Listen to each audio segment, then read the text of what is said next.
Welcome back, everyone. We are going to begin session 8, which will continue in operant behavior. This section deals with operant conditioning and extinction, the processes by which operant behavior is built into an organism's repertoire, and the process by which it gets removed from an organism's repertoire. Let's go ahead and continue. I'm going to go ahead and freeze the camera here 1 second. Hold on. Okay, let me get my pointer ready. Okay, and we are ready to begin.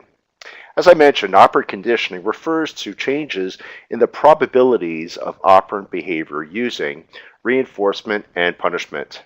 In particular, reinforcement, both positive and negative, are ways of strengthening operant behavior, but punishment procedures, as we'll learn later on, are ways in which we remove behavior from an organism's repertoire by weakening it through punishment procedures.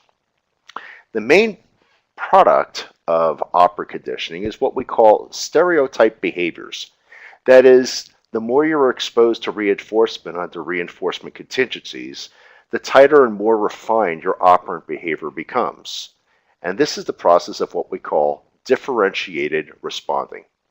Let me show you what I mean by this.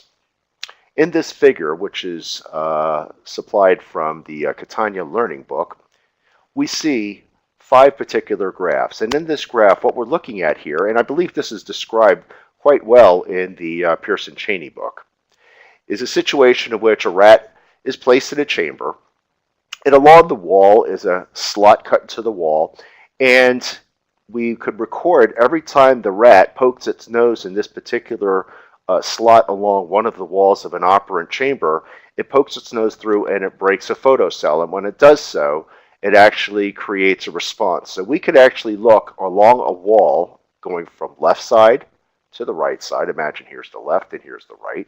And this is positions along that wall. Here's on the far left is position 1. And on the far right would be what we call position 15.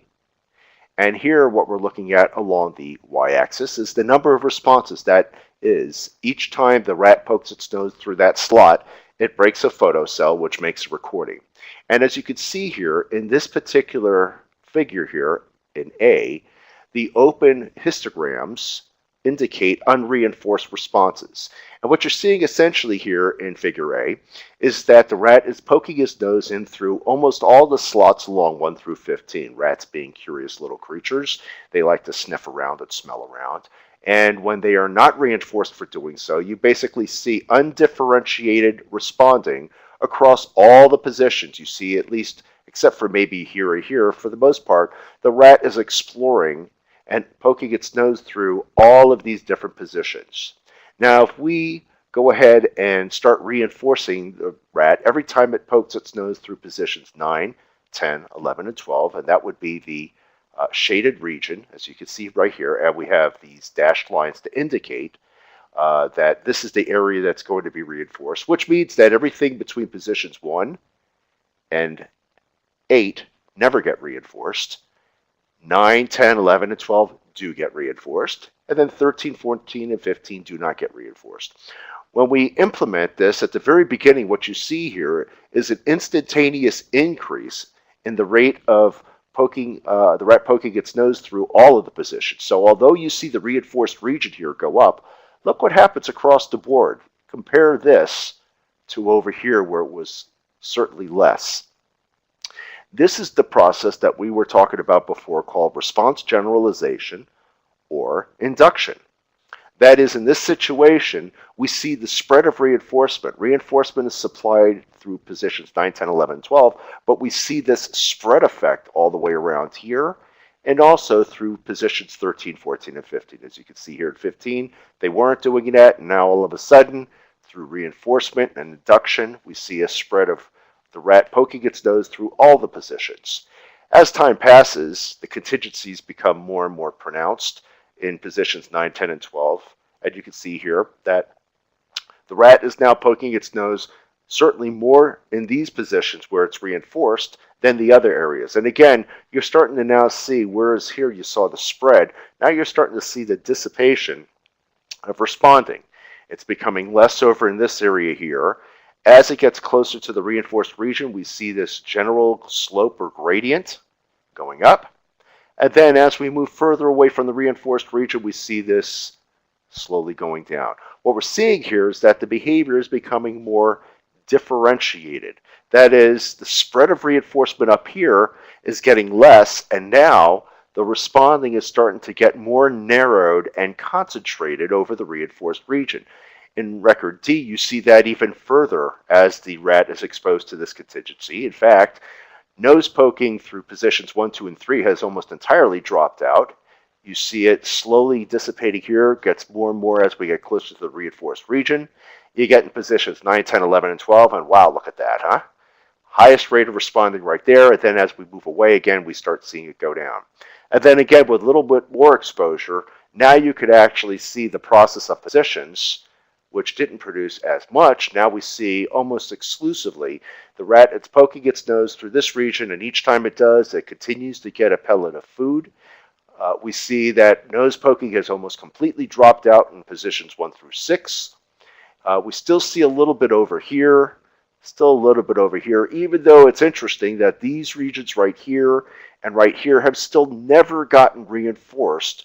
We still see that the behavior sort of hangs on, which is an interesting phenomenon that we'll talk about a little bit later. Why might that be the case? Obviously, these drop out because these are as far away from the reinforced region. But here on either side of this gradient here, we see unreinforced responding continues. Quite interesting. Okay, so what we're seeing here is further and further differentiation of responding. Here it's getting more differentiated, a little bit more differentiated, more concentrated over the reinforced region, and here we clearly see the high reinforced region here and where the behavior is exclusively happening. And that's why we're talking over here on the first slide. Response distributions become more and more narrowed or concentrated around the response class correlated with reinforcement. And that's what we're actually seeing here. And you can see the stereotypy of responding. It's stereotyped in the sense that the rat is doing the same thing again and again in the same region. Okay?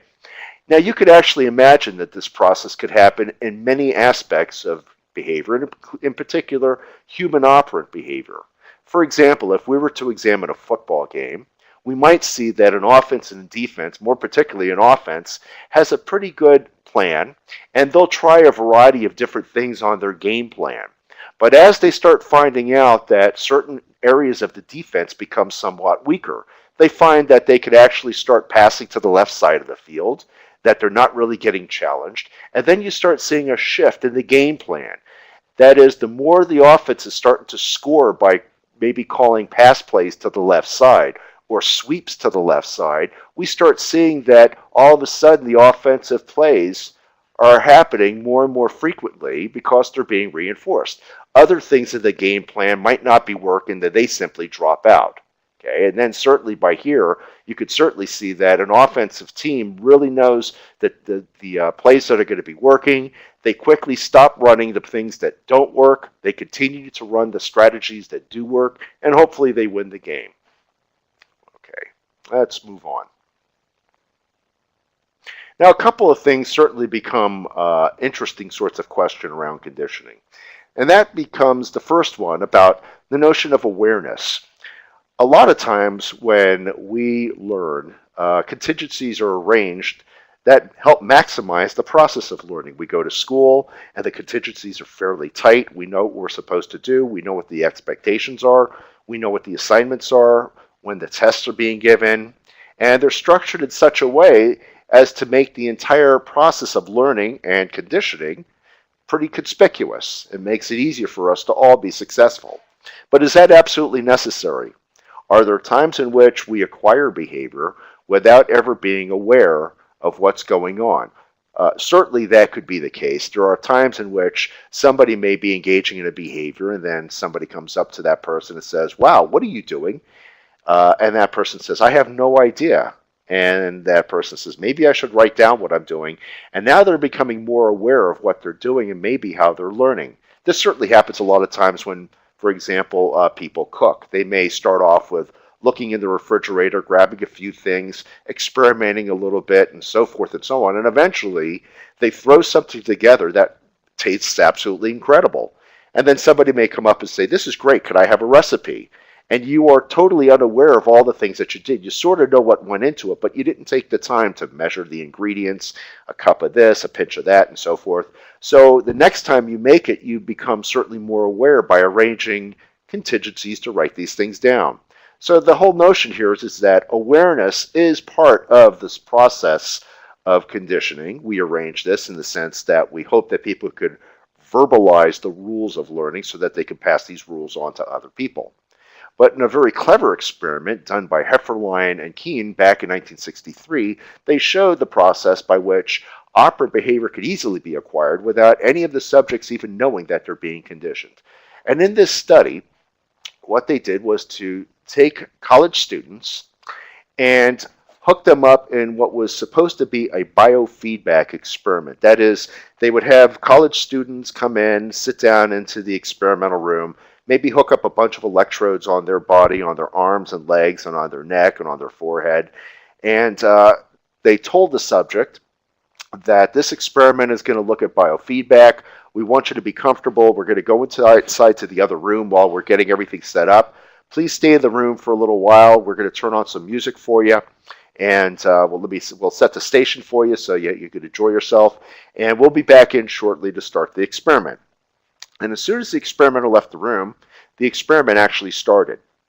And the experiment was looking at the conditioning of thumb twitches. The way to measure this is if you hook up an electrode to certain muscles, you could actually record what are called thumb twitches in terms of microvolts. I'm going to go ahead and see if I can make the screen a little bit bigger here. Hold on here. There we go. Okay. So what you're looking at here is baseline conditions in which you have the college students, and again, this is just one of the subjects in the study, in which you see that during baseline, they had electrodes hooked up to the thumbs as well as other parts of the body, but the one of interest here is the thumb twitches. And you can see you could get very small little tiny thumb twitches between 10 and 15 microvolts, and then the frequency between 15 and 20, a little bit less, and then more intense thumb twitches between 20 and 25 microvolts, a little bit less. The region here that you're looking at, the shaded region, was the one that they were interested in actually shaping up. And what they were going to do was provide reinforcement contingent upon thumb twitches between 25 and 30 microvolts. As you can see, more intense thumb twitches certainly weren't happening over in this region over here. Little thumb twitches over here, more intense one over here, and this is the thumb twitch of interest. And when you put the subjects into the study, this is essentially what the subjects generate here, this type of outcome. If we go ahead and start reinforcing thumb twitches, we could actually start seeing an increase. And here's how they did this. They would have the music playing in the room to the subjects, and then intermittently the music would just simply shut off, and it was replaced by what sounded like white noise. It's sort of like that static in between radio stations. So the subject's sitting there listening to, maybe In-A-Gadda-Da-Vida or some other music like that. And now all of a sudden, white noise comes through the speakers, and the subjects would engage in a variety of different behaviors when that actually happened. But it just so happens is that the way to shut the white noise off and turn the music back on was to just simply move your thumbs between 25 and 30 microvolts, and instantaneously white noise shut off and music turned right back on. Now the thing here is that the subjects were not told about this contingency of reinforcement. Again, they were not aware of this particular arrangement between thumb twitches and music coming back on. And what you can see here is when we started to put the contingencies into place, you see instantaneously an increase in the reinforced thumb twitching between 25 and 30 microvolts. However, as you recall from the experiment that I just showed you with the rats, you see all thumb twitches going up. See that? Compare the slopes here, and now look at it over here. Here again is your spread of reinforcement effect, right? There's the induction. A little bit more exposure to the contingency, you start seeing that the reinforced region goes up a little bit higher. These regions between 25 and 30 starts going down. You still got a lot of the little thumb twitches. Further exposure to this contingency shows you that 25 and 30 microvolt thumb twitches are going up further, and you're starting to see now decreases in all of the other thumb twitching.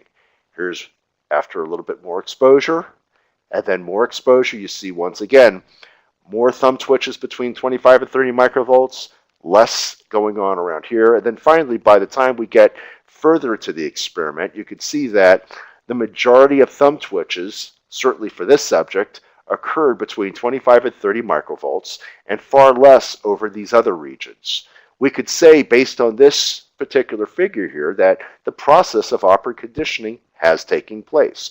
We know that because we see the effect of reinforcement. Here there was not much behavior. Here you've got much more of the thumb twitches happening here than you had during baseline conditions.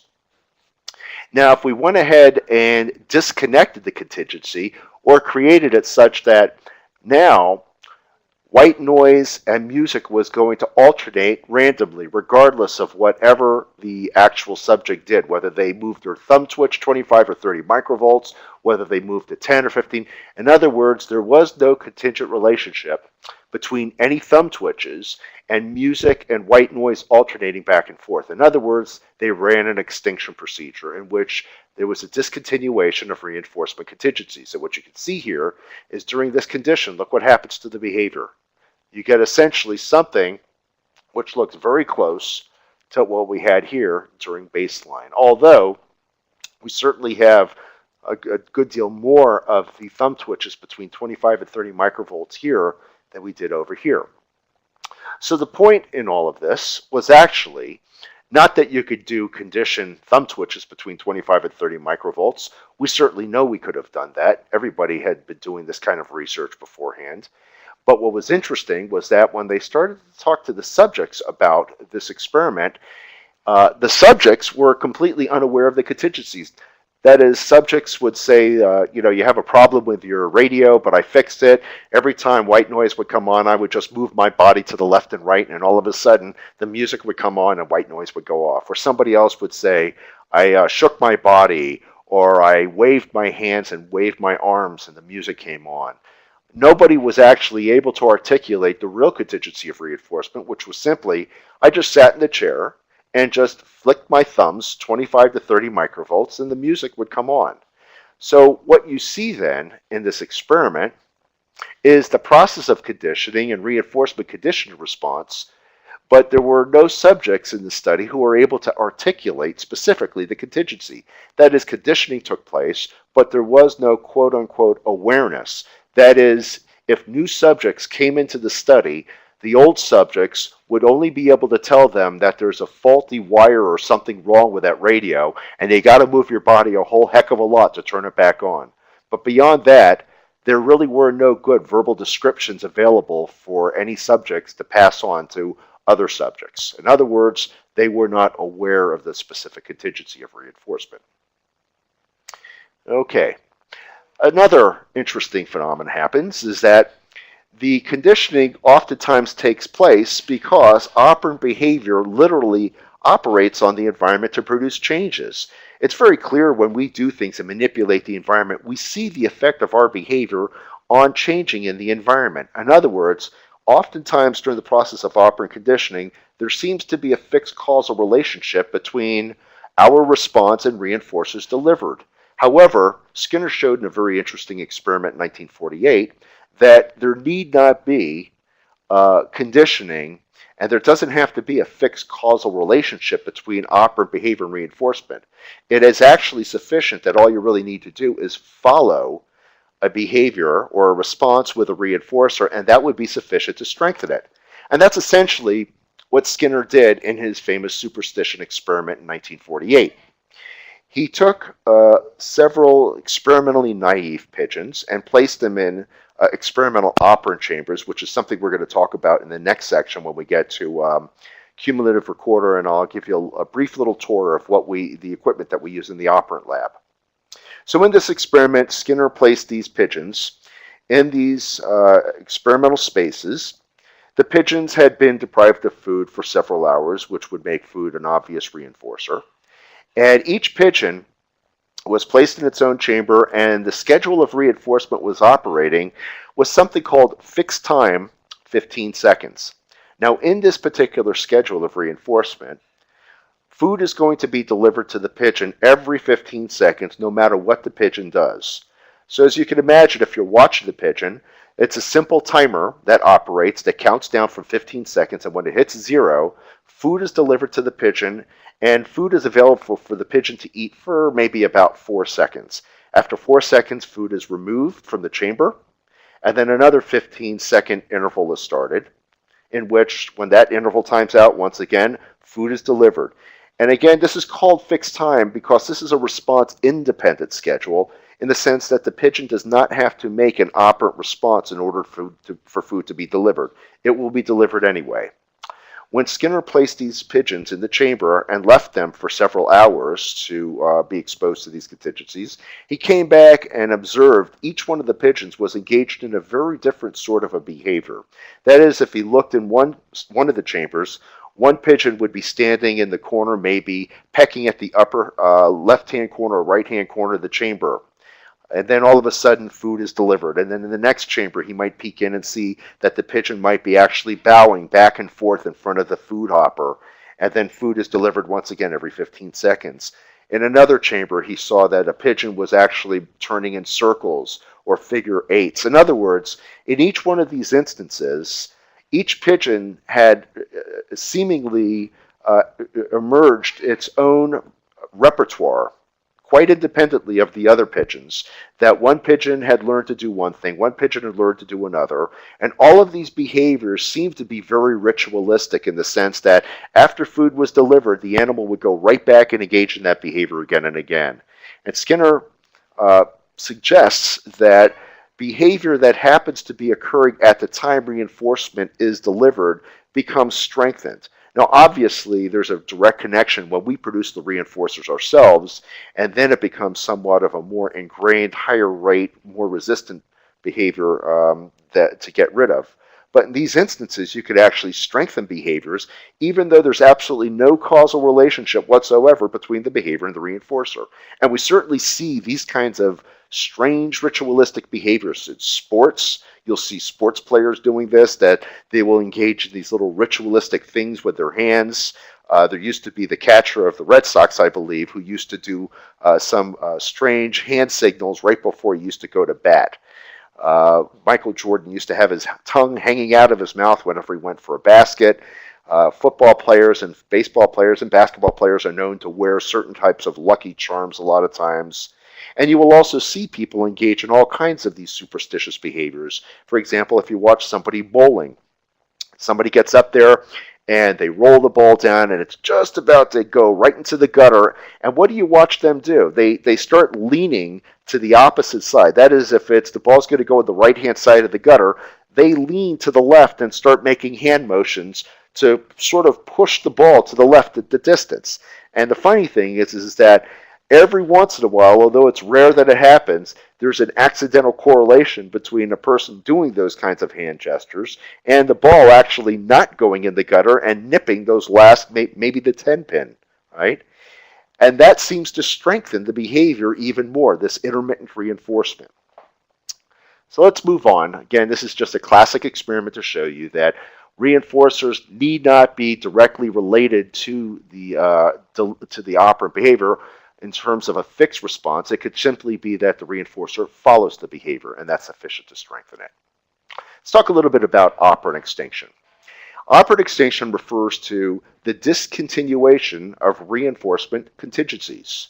In this situation, we recognize that whatever behavior was occurring that produces reinforcement simply no longer produces reinforcers. In other words, the contingency is over. It does not necessarily mean organisms don't get reinforcers. Certainly we get reinforcers from many different sources. But with respect to the contingency of reinforcement, we simply note that whatever behavior specifically was producing the reinforcer, now all of a sudden doesn't. If we were looking at a rat pressing a lever to produce food, we would simply disconnect the wire leading from the lever to the pellet dispenser, and therefore lever presses no longer produce food. That is the definition of extinction. It is simply referring to the discontinuation of reinforcement contingencies, either one contingency or many contingencies. And we say that when responding decreases to earlier operant levels as a function of doing this procedure, that is, that we discontinue the reinforcement contingencies, the behavior goes back to earlier levels, we say that extinction has taken place, the process of extinction. And we see this happen, and we say that operant responding is now extinguished. In other words, we extinguish responding. We don't extinguish the organism. We place behavior under extinction, not the person. To place a person under extinction, why, we would just have to kill them, and we certainly don't do that. We simply look at the behavior and stop reinforcing the behavior, and the behavior undergoes extinction. And again, we use the word extinction in the same sort of way that we might use it in the sense of phylogenetic selection. That is, a species might undergo extinction in the sense that that species can no longer sustain itself through reproduction under the current environmental conditions. That is, the environment has selected a species out that previously was successful and was able to reproduce and no longer can. And the same thing seems to happen with operant behavior. The environment no longer selects it out, it discontinues providing reinforcement, and the response eventually fades out and slowly dies. Oftentimes, when we engage in operant extinction, the first thing we see is an increase in the stereotypic form of the response. Usually the force might increase, the frequency might increase, and the duration might increase. This is what we tend to see when we talk about something called resistance to extinction. That is, at first when an organism undergoes extinction and is not being reinforced, we see these increases. For example, when we come to a door and we see that the key should open up the door, we come to the door and put the key in, it works the same way every single time. That is, the first time we put the key in and turn the key, the door opens up. And when we do that, operant conditioning takes place. That is, it builds stereotypy. Again and again and again, when we come to that door, we put the key in the same sort of way, we turn it the same way, and the door opens up. There's the stereotype response. But when we come to the door one time and we put our key in, we find that we go to turn the key and all of a sudden, the key's not working. We take the key out, we look at the key. That is the right key, it has the right number on it. We try to put the key in again. We try to turn the key. Nothing is happening.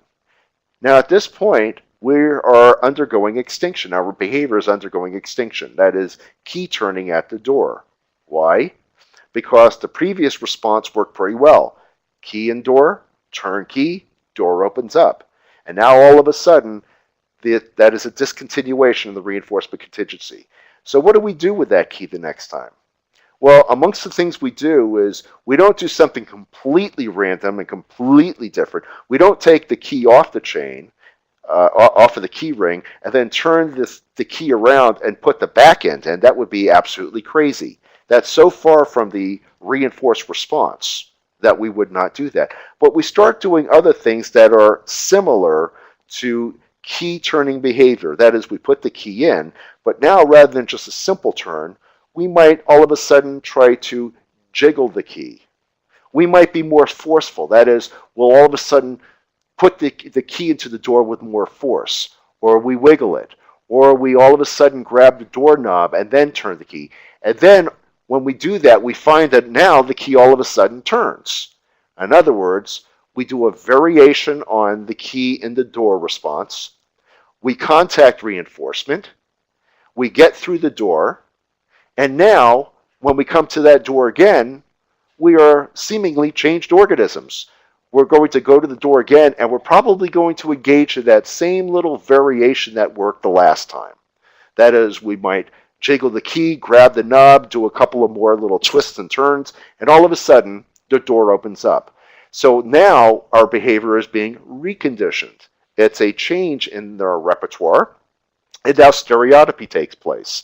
That is, reinforcement takes place, we get through the door, and now the new variation on key turning takes control. And you could see through this process that we become resistant to extinction through this process. We increase the stereotypic form. That is, we do something a little different. Let's go back and take a look at this figure that we saw before with the rat. Here we see a response that is clearly reinforced, poking your nose through positions 9, 10, 11, and 12. If all of a sudden, as an experimenter, we say we are no longer going to reinforce behavior between 9, 10, 11, and 12, okay, what do you think the rat's going to do?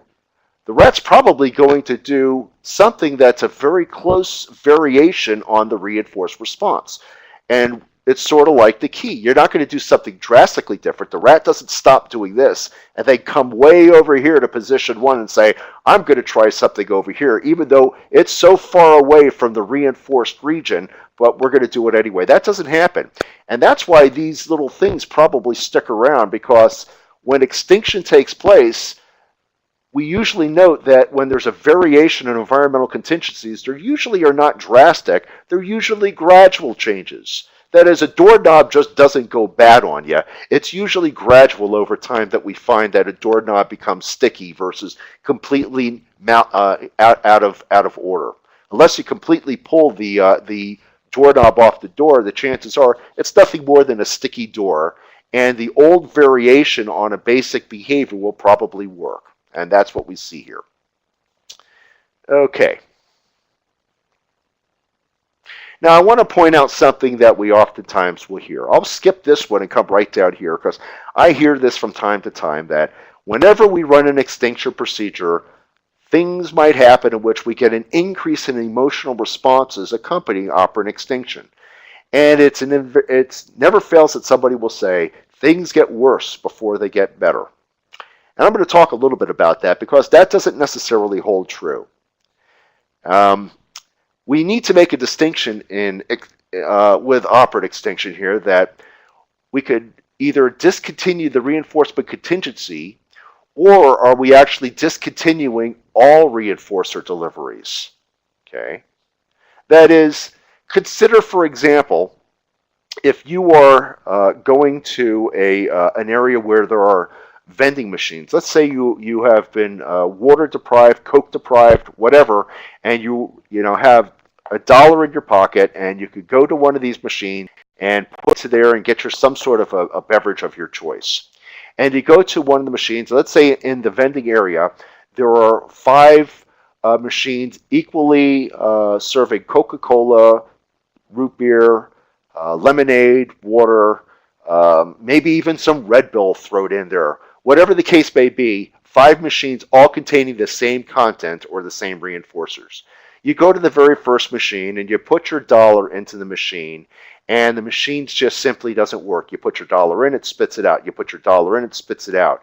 In other words, at that moment in time, your behavior of putting your money into that specific machine is undergoing extinction, right? In other words, it's the discontinuation of a reinforcement contingency on at least the very first machine that you come to. At that point, you take your $1 after about maybe 5 or 6 tries, and then you simply move to the next machine. And at that point, you put your $1 in the next machine, and and the machine takes your $1, and it spits out, a lemonade for you, and you're as happy as can be. Now, what's interesting here is that in the very first machine, you were exposed to extinction. Did you get emotional in that process? And the chances are you didn't. Why? Because although your behavior was undergoing extinction with machine number 1, you were still able to get reinforcers from either machine 2, 3, 4, or 5, even though the first machine was undergoing extinction. And in these situations, when there's alternative ways to get that reinforcer, then you're not really going to be upset when you're exposed to an extinction procedure. Now go back to that instance where you're really water deprived. You got to have something. You go to that vending machine, but there's only one vending machine in that entire area. In other words, there is no vending machine 2, 3, 4, and 5.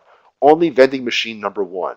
And now you put your $1 in the machine, and you try it again and again and again. And not only is your behavior undergoing extinction, that is, your behavior is not being contacted by reinforcement, but also you are not getting reinforcers in general. Under those conditions, now you might see an increase in emotional behaviors. You might start pounding the machine, slugging the machine, tipping the machine, and doing other sorts of things. Cursing, screaming, vandalism comes to mind. All in these instances, remember, Both of these scenarios involve the same machine not operating, and you are undergoing extinction with machine 1, but a very different outcome. This is something you really want to think about as we use extinction procedures to decrease unwanted behaviors with consumers or individuals. That is, we might actually implement extinction procedures, discontinue reinforcing behaviors perhaps that get attention or behaviors that lead to escape and avoidance. And we might actually get some emotional behavior. But the goal here is that if we are providing alternative ways in which people could get reinforcers, in other words, vending machine 2, 3, 4, 5, 6, and 7, and we reinforce alternative behaviors, then when a person undergoes extinction, that is the real extinction of discontinuing the reinforcement contingency for attention or escape, the one that is the problematic behavior, there's a good chance you might actually get those behaviors to drop out quicker, and without this accompanying increase in emotional responses, which could in fact be something akin to what we call extinction-induced aggression. We'll talk more about this later on, particularly when we get to the section on punishment. Let's continue on with extinction. Operant extinction occurs slower than operant conditioning. And one of the things that Skinner showed again and again in his early work in 1938 in the behavior of organisms and in many of his other early studies was that 1 or 2 pellets of food could have considerable effects that has instantaneous effects of conditioning a response and making a response show that stereotype consistency, but operant extinction takes a much longer period of time to take place. Okay? And in fact, one of the things they look at is, given how much reinforcement history an organism has, when extinction takes place, how long does it take before the animal stops responding? In other words, what we call resistance to extinction, response strength. We'll talk more about that too when we get to the section on choice and preference. Okay, let's move on. Operant responding extinguishes more quickly after a history of continuous reinforcement than after a history of intermittent reinforcement. And again, you could read about this more extensively in the Pearson-Cheney chapter, but this should make some degree of intuitive sense. If we go to a machine, let's again go to that Coca-Cola machine in which we have a history with it that it works every single time. We've been going to that Coke machine for literally 2 or 3 years. We go down, we get our Coke every single time, and now we go down there and we put our money in the machine, it doesn't work. We put our money in the machine again, it doesn't work. Maybe a third time it doesn't work. We're probably going to walk away from that machine and say to ourselves, why, it's out of order. We might even put an out of order sign on it, and we may actually try to get it serviced or whatever.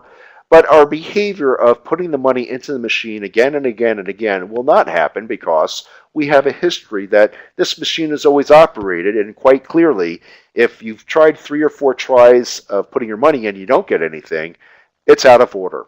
Now consider that with another machine in which it takes several times to get the machine to work. And that's the problem with those machines that have the dollar changers, that sometimes putting your dollar into the machine the first time, you put it in, it spits it out. You put it in, it spits it out. You straighten the dollar bill, you put it in, it spits it out. You might actually take that dollar bill, put it away, and take out a brand new dollar bill. In other words, it doesn't work the very first time. It takes several times to get that machine to actually take your dollar in and give you your beverage of choice or your food of choice. Under those conditions, we have a history of intermittent reinforcement, and therefore we will probably be more persistent at that machine. In fact, years and years ago, there used to be a great commercial in which this guy was out in the middle of the desert, and he had his last dollar, and he went to a Coke machine, and he encountered one of those problems with the dollar bill changer. And you see him there in the middle of the day, and he's trying to put his money into the machine over and over again. And then the scene changes where the sun is setting, and the poor guy is still sitting there trying to get the dollar bill to work. Now, of course, that is funny because we've all experienced that situation. And again, behavior that is intermittently reinforced is much more difficult to place under extinction than that which is reinforced under continuous reinforcement. Okay, we also note here that, again, operant extinction produces variability. In other words, when you engage in an operant behavior via conditioning, like putting your key in the door, and your key no longer works, the rule of thumb that usually follows, if you want to call it that, is that change your behavior. If this behavior doesn't work, you could certainly be persistent, but after a period of time, you want to try to switch it because you don't want to continue doing a behavior that just simply does not work. It's time to change the behavior. And that's what operant extinction actually produces. It produces variability. If we look back, we see that when we see extinction take place, we get an increase in the stereotype form. The response class increases maybe a little bit more forceful, maybe a little bit more frequent. You do it a little bit faster. You do it with more duration. Perhaps you add a little bit more finesse to the operant response. Right? This is what might actually happen when people learn to put what we call a little bit of English on the ball when we're shooting in pool, putting a spin on the ball when we're actually playing ping pong, or maybe when we're bowling.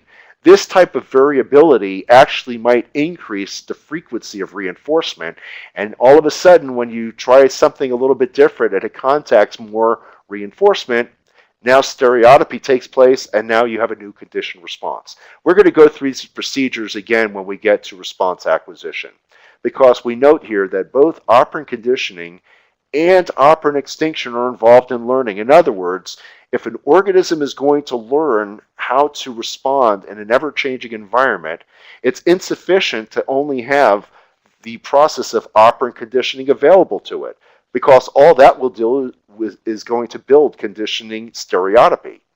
If the environment switches and all the animal does is the same thing again and again and again through conditioning, that's detrimental. What we need to do is to be able to change when the environment changes in manners that are adaptive and functional. And organisms that actually are able to change and vary are the ones who are going to be most successful. I think this is the last slide, but I want to go back to one thing before I actually end this section on operant extinction and conditioning. I've gotten a lot of wear and tear out of this particular graph for a lot of reasons. It's a simple graph showing you just how behavior starts off with this spread effect, just generalized responding, and then this slow differentiation over time. What becomes apparent is that as reinforcement takes place, behavior becomes more stereotyped and it becomes more concentrated. But here's the problem. Environments invariably will change. That is, what works today for the rat over here in positions 9, 10, and 11, and 12 may not work tomorrow or the next day or the next day. That is, as the conditions automatically switch, and let's say, for example, I'm going to come in one day and make positions 5, 6, 7, and 8 be the ones that pay off. Will this rat survive? And the chances are, yes, the rat will survive, because when this behavior no longer pays off, the rat's going to do something which is very similar to positions 9, 10, 11, and 12. It may try something over in this region or here. And as soon as the rat pokes its nose through these regions right over in here, we set the contingency, reinforcement takes place, and now we got the rat very happy and eating food. One of the things that becomes clear is that reinforcement does build stereotypy, but it would be detrimental for any species to be conditioned to do the same thing again and again and again. Even more important is that a culture should not encourage conditioning of the same response, but instead, a culture is going to be at an advantage if it teaches members of its culture to engage in variation in a response. That is, if the environment changes, if a culture has the ability or society has the ability to engage in an alternative behavior or a variation on that, it's going to lead to ultimately survival of that culture and that society. In other words, and we'll learn this later on when we get to the section on cultural analysis and survival of various cultures, is that the culture that is most likely to survive is that which actually is able to tolerate diversification. So in that sense, when we see, and this is a very good area to do this, and certainly in Boulder County and much of Colorado, a very progressive state, a very progressive society, that we have these expressions that we say, embrace diversity.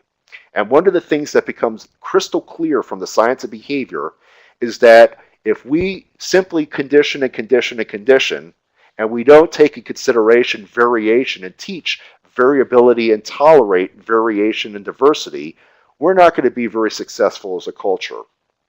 I wanted to end on this because we will come back and talk about this issue later on, and this is really the heart of the matter. As you read Skinner's Beyond Freedom and Dignity, this becomes crystal clear in his analysis that the science is not one which is going to produce robots that do the same thing again and again, much of what science fiction tells us, but instead, the science of behavior will tell us that we have to have variation and be able to tolerate and develop as a culture in order to survive the changing times and conditions that we live in today. That is it for this session. When we come back, we will go to session 9, and we will talk about the